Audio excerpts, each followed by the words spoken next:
Entonces, bien importante, algunas de las destrezas que el asistente médico tiene que mostrar en el lugar de trabajo.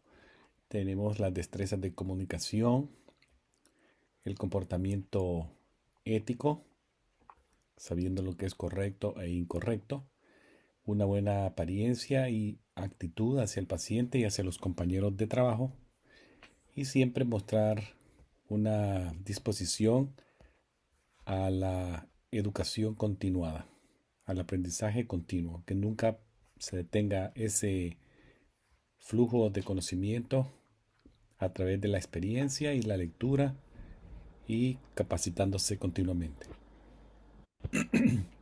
Vamos a ver lo que es la vestimenta del asistente clínico médico. Algunos de ustedes preguntaron en la primera reunión sobre cómo vestir. Acá está una fotografías que les he agregado. Básicamente el uniforme que se utiliza se le conoce como scrubs. Es una pieza pantalón camisa que viene en distintos colores. Cada asistente médico es responsable de obtener la vestimenta. En algunos casos, algunas clínicas, especialmente aquellas que hacen procedimientos, como podría ser una clínica del dolor o una clínica que hace procedimientos quirúrgicos en pacientes ambulatorios, podría ser que faciliten para el asistente clínico médico los scrubs. Caso contrario, el scrub tiene que ser obtenido de manera personal.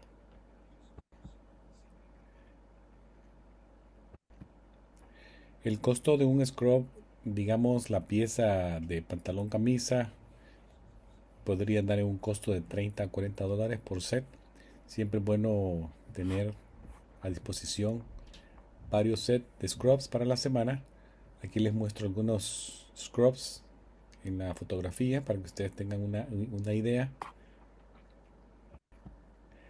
Ahora, en cuanto al calzado, se pide que el calzado sea cerrado, como ven en esta fotografía, donde le pongo sí, yes. Es un zapato cerrado de suela antideslizante,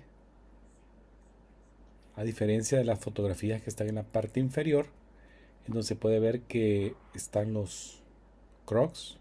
No se, no se permite que sean crocs o tipo de zapato abierto como el que ven acá. Recuerden que cualquier apertura en el zapato podría facilitar que algún derrame de líquido o cualquier cosa entre en contacto con la ropa del asistente clínico médico. Entonces se prefiere que sea un zapato cerrado y con suela antideslizante.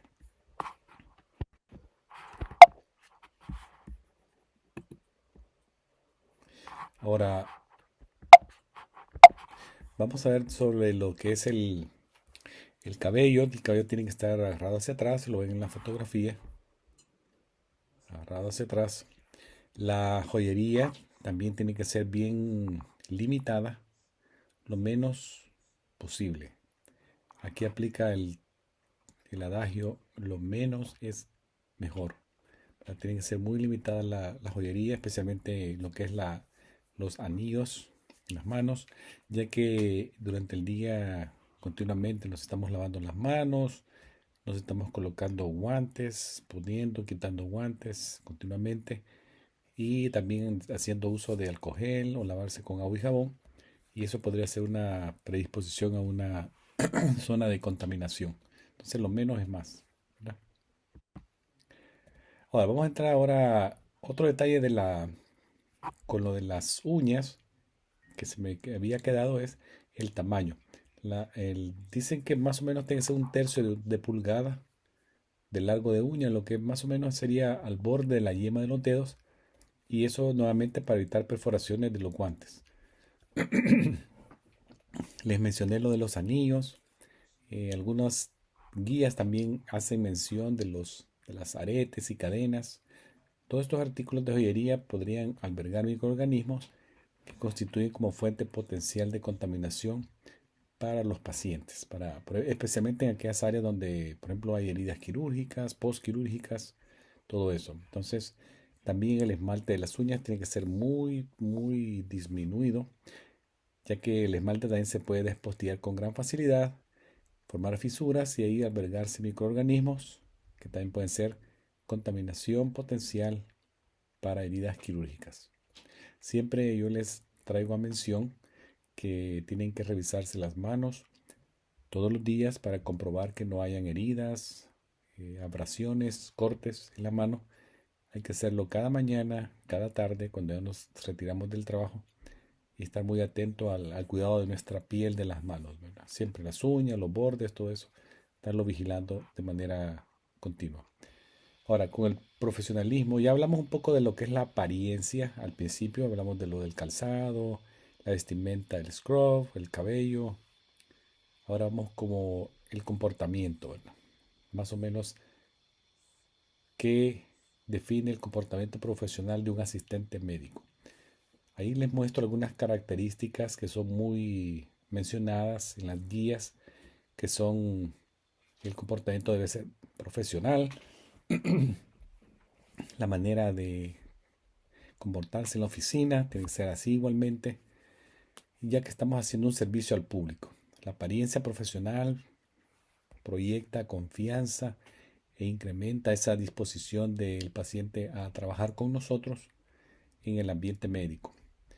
El asistente médico también tiene responsabilidades éticas que son siempre estar dentro de su alcance de la práctica y dentro de la capacidad de entrenamiento que ha recibido y conocimiento y destreza, ¿verdad? También no olvidemos la parte ética, es mantener la confidencialidad de la información que a nosotros se nos confía a través de la entrevista, durante la entrevista y el examen físico que vemos con los doctores o ven ustedes hacer los doctores.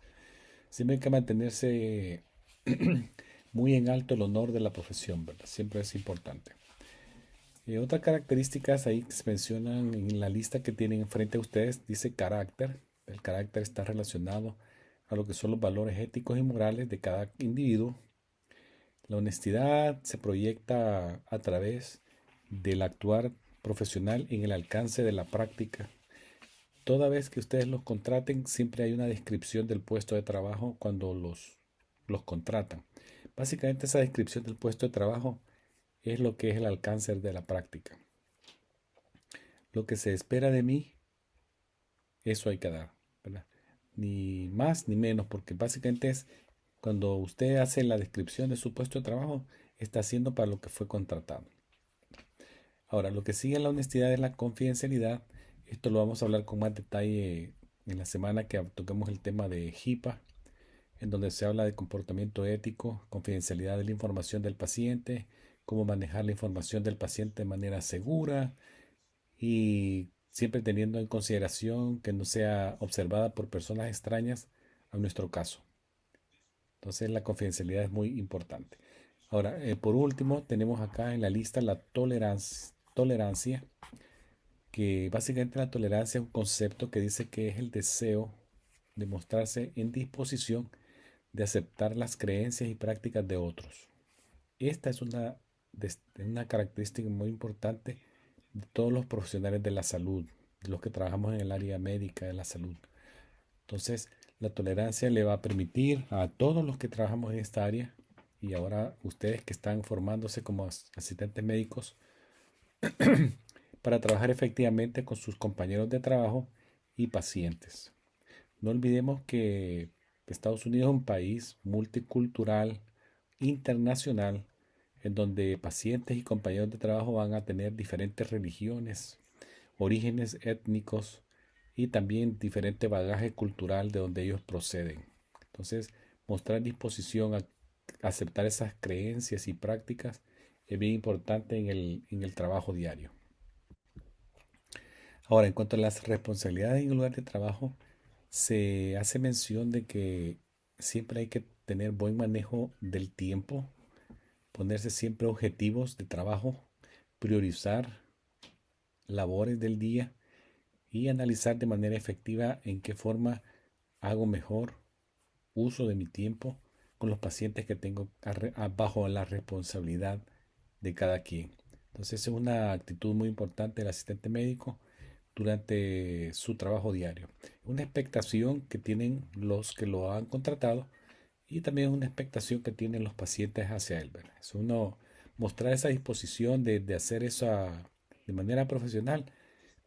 Es como mostrarse muy fiel al puesto de trabajo. Eh, Siempre se menciona acá que el asistente médico tiene que respetar la diversidad de las personas individuales, siempre mostrarse empatético con los demás, mostrando buena comunicación con los compañeros de trabajo y con los pacientes. En cuanto a la comunicación, no olvidemos que siempre tiene que ser profesional con los compañeros de trabajo y con los pacientes. Y tiene que ser apropiada a través del todo el día, las 8 horas que estemos ahí, ¿verdad? Entonces es muy importante que la comunicación respete los valores éticos de lo correcto o lo incorrecto. Y eso es muy importante también con los pacientes. Entonces, no discutir, por ejemplo, tareas no relacionadas al lugar de trabajo durante horas laborales. Y si se hace, tiene que mantenerse al mínimo o tienen que ocurrir durante los recesos en áreas designadas para recesos. Siempre todas las oficinas van a tener una área designada para el descanso o toma de alimentos y ese sería el mejor momento y lugar de conversar de cosas fuera del trabajo. Entonces, no olviden eso, el profesionalismo, entenderlo, que tiene que ser como un punto de honor para el asistente médico. Ahora, ¿cómo manejamos el conflicto en lugar de trabajo? Y ustedes van a ver que puede haber conflictos con el grupo con el que trabajamos o compañeros de trabajo o conflicto con los pacientes. Entonces, el manejo del conflicto tiene que hacerse muy profesional para que el estrés no, no involucre la efectividad del trabajo que hacemos todos los días. Entonces, ser muy profesional en esto.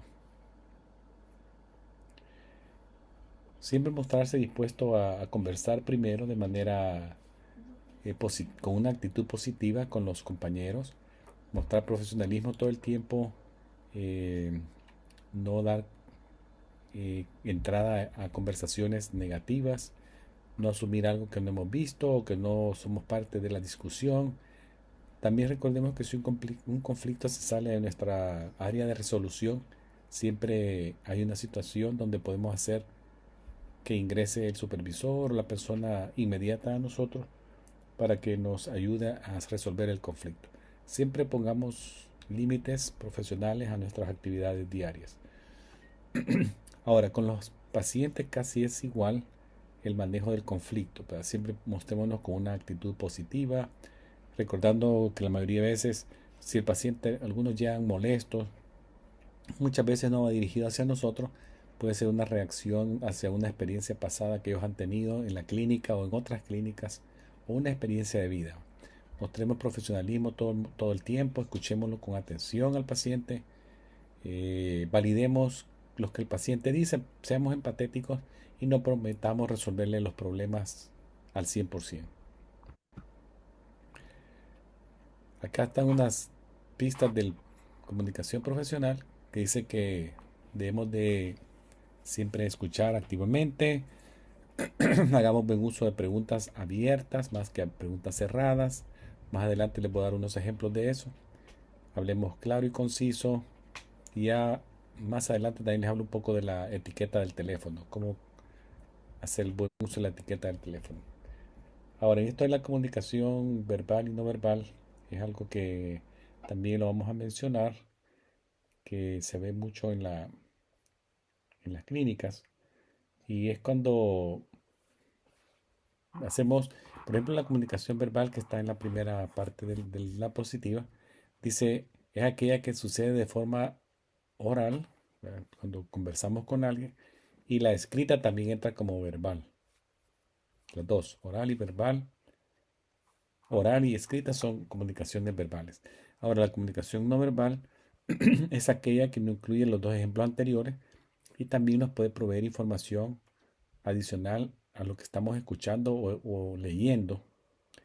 Y son aquellas, por ejemplo, el lenguaje corporal, es una forma de comunicación no verbal en el cual el paciente de forma inconsciente a través de señales en su cuerpo, muestra emociones y sentimientos en ese momento. Es importante. Refiere información que nosotros podemos recibir y analizarla. La persona manda señales de sentimientos y emociones. Ahora, dentro de la comunicación no verbal también se incluye lo que es la comunicación secundaria que ocurre durante la comunicación oral.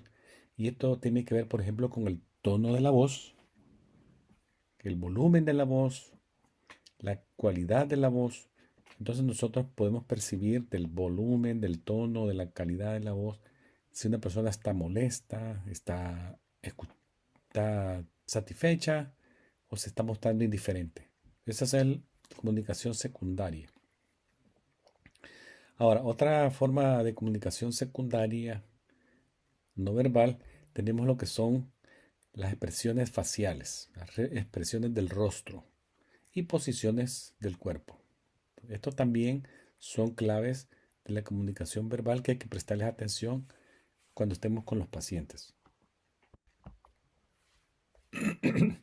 Aquí les muestro esta diapositiva en donde da un poquito de resumen de lo que hemos estado hablando, que dice tipos de comunicación verbal, que los dos modos eran oral y escrita.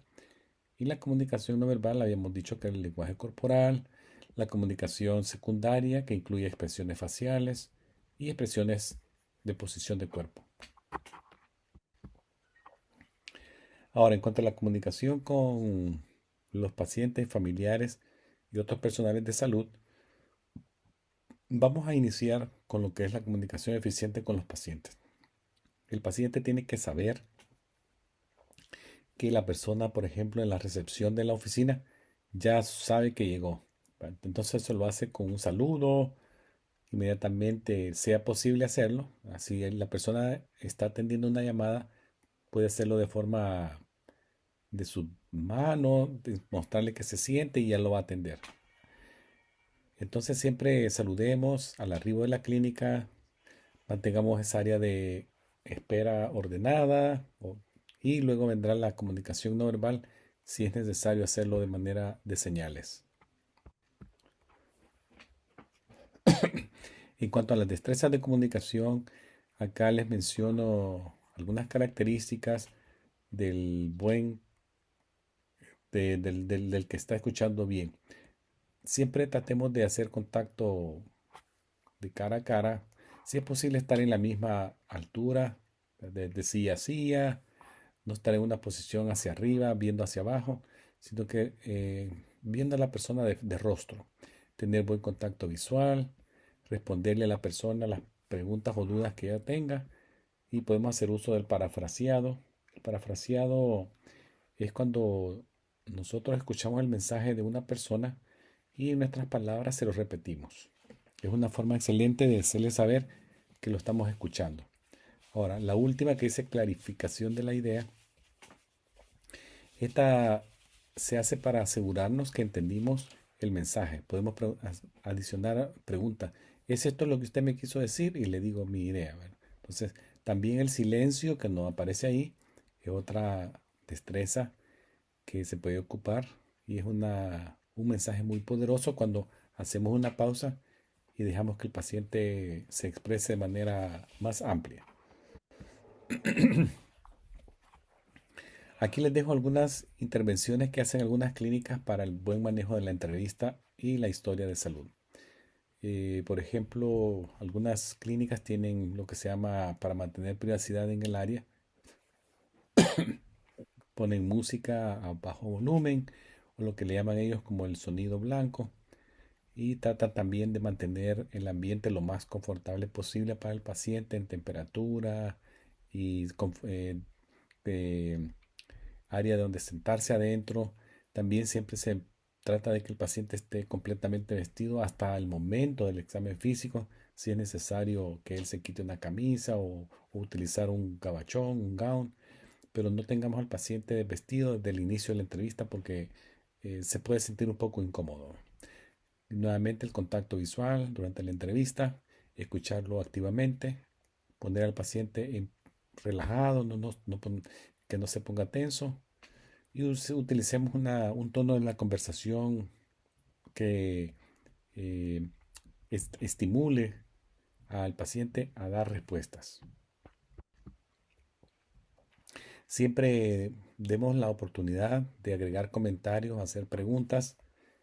Prioricemos la información que vamos a obtener de ellos porque puede ser que nos den una cantidad increíble de información. Entonces prioricemos qué nos sirve y qué puede ser puesto en una situación de espera en la nota, ¿verdad? Siempre la historia el médico la va a construir posteriormente con más detalle. No olviden que ustedes no son los clínicos, sino que son el apoyo al clínico. Entonces la idea tiene que ser bien corta, pero con información valiosa. Siempre traten de establecer una buena relación de empática, lo que en inglés dicen rapport o empathy, especialmente a la hora de obtener información de la historia clínica. La historia es muy importante para la interpretación, que luego el médico va a hacer más en detalle, y luego vendrá la historia de la revisión de sistemas, que lo hace el doctor, y el examen físico. Algunos parámetros positivos durante la entrevista son ser cortés, tener buena conexión con el paciente, mostrarle que somos confiables de su información, decirle que su información es confidencial y no se va a compartir con nadie. Eso los hace sentirse bien. Algunas respuestas que podemos obtener con más amplitud, lo que le llamamos la pregunta abierta. La pregunta abierta permite al paciente a su discreción dar más información y extenderse en su respuesta.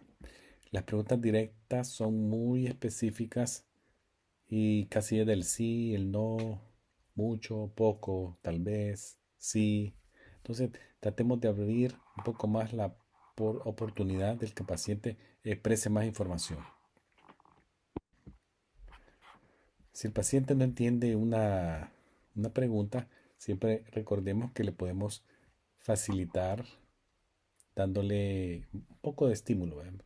Dámosle, por favor, ¿verdad? No tenga pena de darnos una respuesta, estamos acá para escucharlo y todo se mantendrá confidencial.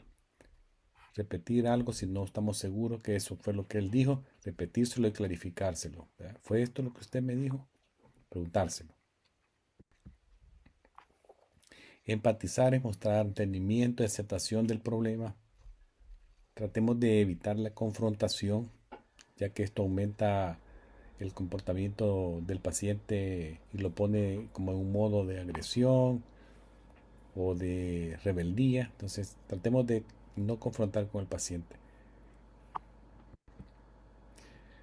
Algunas barreras potenciales a la comunicación podrían ser que el paciente esté ansioso, que el paciente tenga un estado de depresión en ese momento, esté enojado, esté evitando dar, no sabemos ni por qué, o esté pasando por una situación financiera personal difícil. Entonces, tengamos ese entendimiento hacia ellos. Aquí les dejo algunas técnicas terapéuticas de comunicación que son bien importantes. Ya les dije anteriormente el uso del silencio, suministrarle guías al paciente para que animarlo a que verbalice respuestas, eh, expresar, si el paciente expresa una duda, clarificarle, ¿verdad? Por ejemplo, algunos pacientes nos dan una buena orientación del nivel del dolor, dicen mucho, pero entonces queda la expresión de duda, ¿qué es mucho? Entonces clarifique su dolor en una escala y uno ya le da una escala de 0 a 10 y le dice 0 no tiene, 10 es un dolor increíble que estaría llorando del dolor y usted me dice más o menos en qué posición usted se ubica. Entonces ellos ya es una expresión de duda, yo la convierto en una expresión de clarificación. Preguntas abiertas. El uso del contacto aquí también es mantenerlo al mínimo. En algunas culturas no lo ven como una forma apropiada de reforzar que el paciente dé respuesta, ¿verdad? En algunos sí, ¿verdad? Ponerle el brazo sobre el hombro a un paciente le puede demostrar apoyo, en otras culturas no. Recuerden, por ejemplo, pacientes que son de etnia asiática tienden a ser un poquito más cautos en el contacto físico con cualquier persona, no solamente con los del área médica. Son muy esquivos, entonces respetemos esos tactos a la hora de cuando interactuemos con diferentes personas de diferentes partes del mundo, ¿verdad? Entonces hay que ser muy estrictos con eso. El profesional de enfermería debe ser sensible a las diferencias entre las actitudes y prácticas de pacientes que vienen de diferentes partes del mundo. El parafraseo ya lo habíamos dicho cuando transmitimos el mensaje y cómo lo entendimos nosotros. Ofrecimiento de uno mismo, aquí cuando le ofrecemos ayuda, le acompaño en su momento difícil, el doctor está aquí para ayudarlo, suministrar la información, especialmente a aquellos pacientes que van a ser sometidos a una cirugía, más o menos cuánto tiempo durará la recuperación, si necesita analgesia para el dolor, si necesita fisioterapia, cuándo tiene que regresar con el doctor para el retiro de los puntos, todo eso es suministrar la información. Enfoque, mantener al paciente siempre enfocado en la idea principal, pero no liderar o guiarle las respuestas. Al final, obviamente, tenemos que ir ya cerrando la entrevista, decir resumen y planificar. Recuerden que muchas veces el asistente médico es el primero que lo ve y el último que lo ve. Esa es la forma muy práctica de ver esta situación. El último que lo ve el asistente médico y el primero que lo recibe también es el médico, queda como en medio, ¿verdad? Entonces, aprovechemos ese momento de ser el último para dar un último planificación y resumen de la visita. Ahora, la comunicación ya comercial con otras empresas que hacen el mismo tipo de trabajo como el nuestro, como otras clínicas o especialidades, tiene que ser escrita o por el teléfono. La comunicación escrita tiene que ser muy profesional, observando buena gramática, ya que se van a preparar a través de cartas, mensajes, todo eso, hay que hacerlo de forma correcta, ¿verdad? Y en el teléfono igual, ¿verdad? Mostrar una buena etiqueta telefónica, siempre cuando contestemos el teléfono presentarnos con nuestro nombre y el nombre de la clínica y preguntarte qué le puedo ayudar, ¿no? Confidencialidades que van a haber en la clínica, por ejemplo, tienen el uso de vidrios corredizos en las áreas de espera. La secretaria no tiene que estar hablando de un paciente cuando tenga a alguien enfrente. Siempre, si está atendiendo a alguien, tiene que ser uno a uno. Mandar a la otra persona que no tenga que estar ahí al área de espera, sentarse a una distancia por lo menos 6 pies y no estar usando el teléfono en ese momento. Si información confidencial tiene que compartirse, se puede llevar al paciente a una clínica o un consultorio y hacerlo con una conversación más privada con la puerta cerrada. La etiqueta telefónica les dije que era para los expertos en la materia, dicen que hay que contestar el teléfono por lo menos al tercer repique, lo ideal.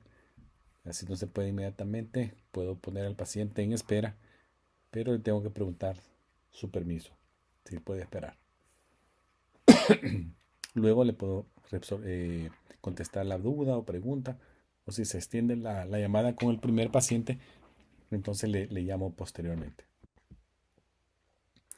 Nunca mostrarse enojado o agresivo con los pacientes que están llamando, sino que tratar de ser un punto de encuentro de ese paciente con una oportunidad de llegar a la clínica.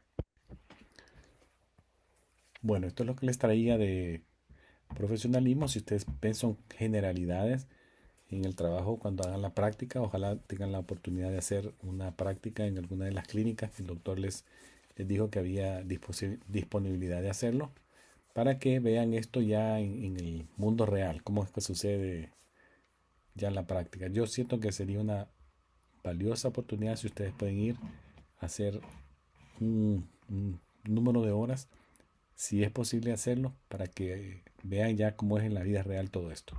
Así que Claro. muchas gracias. Si Bien, tienen alguna gracias. pregunta, me dejan saber. Gracias, profesor. Sí, si hay alguna duda o pregunta, pues pueden hacerlo.